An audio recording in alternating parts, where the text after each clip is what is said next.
दोस्तों नमस्कार, आपका हार्दिक स्वागत है आपके अपने चैनल लीगल लाइफ में। यह अंधकार से प्रकाश की ओर चलने की व्यवस्था का चित्रण करता है। आज हम विचार करेंगे, जब आदमी किसी भी परिस्थिति में घिरने की वजह से इतना उदास हो जाता है कि उसका मन किसी कार्य को करने के लिए भी तैयार नहीं होता, तब वो क्या करे। अब सबसे बड़ी समस्या क्या है कि हमारा जो ये शरीर है, इसके सब कल पुर्जे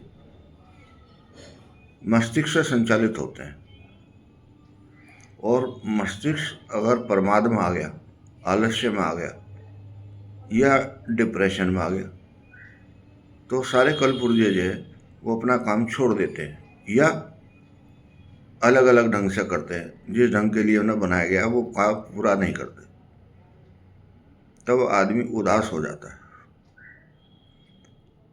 अब उसकी उदासी को निकालने के लिए ऋषि मुनियों को जब ये पता लगा कि ये स्थिति भी आनी है, तो उन्होंने बहुत अध्ययन किया। अध्ययन करने के बाद उन्होंने कहा कि ठीक है, अगर ऐसी स्थिति आ गई तो सब काम छोड़ दो। भाई सब काम छोड़ दो तो फिर कैसा होगा कि नहीं, कुछ समय के लिए छोड़ दो, 5 मिनट के लिए छोड़ दो, 10 मिनट के लिए छोड़ दो।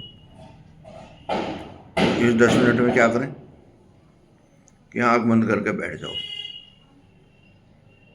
और ये विचार करो कि जो भी दुनिया की सर्वोत्तम पावर है, यूनिवर्सल पावर है, भगवान है, प्रकृति है, जो भी है एक्स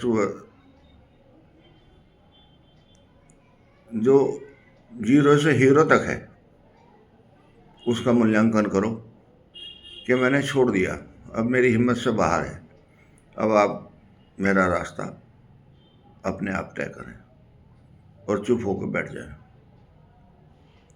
कुछ समय बाद मन धीरे धीरे शांत हो जाएगा, और जब वो शांत हो जाएगा फिर नए सिरे से जैसे ज्वार भाटा आता है, ऐसे आपके अंदर फिर स्फूर्ति आ जाएगी।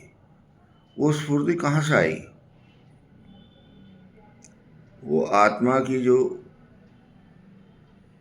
एनर्जी थी वो आ रही थी, लेकिन वो डिस्टर्ब हो गई थी। डिस्टर्ब कैसे हो गई थी कि हमारा मन इंद्रिया और कर्मेंद्रिया अलग अलग खींच रहे थे, एक लय में नहीं थी वो। उसको एक लय में आते ही, जैसे ही आपने समर्पण किया, वो एक लय में आ गई। एक लय में आते ही आपके मन की सारी दुविधाएं शांत हो जाएंगी और एक फिर नया प्रकाश आएगा, और उससे फिर एक आपको नया रास्ता नजर आएगा। वो नया रास्ता आपके लिए फिर चैलेंजिंग वे होगा कि आपको उसको कैसे अपने को सुधारें। लेकिन ये जो 10 मिनट की प्रक्रिया थी, ये बहुत ही ज़रूरी थी।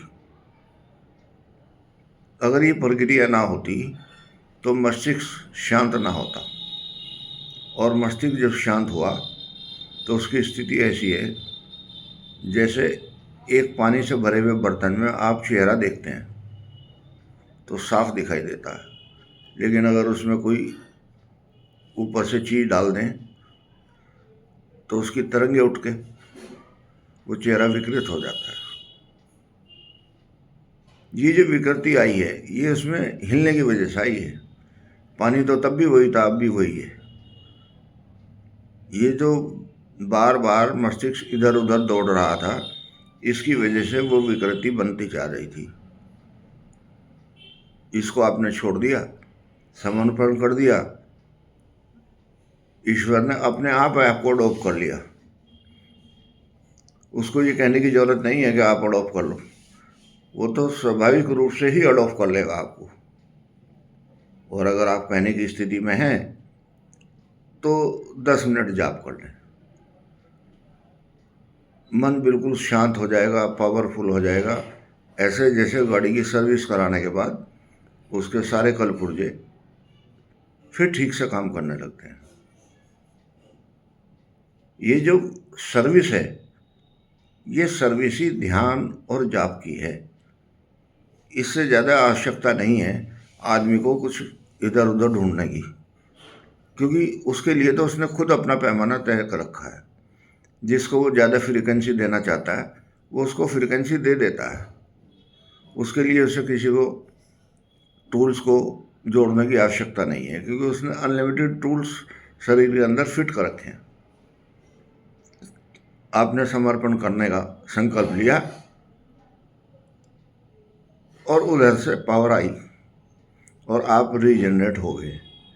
बस यही जीवन का लक्ष्य है, इसी के लिए प्रयत्न करना चाहिए। नमस्कार।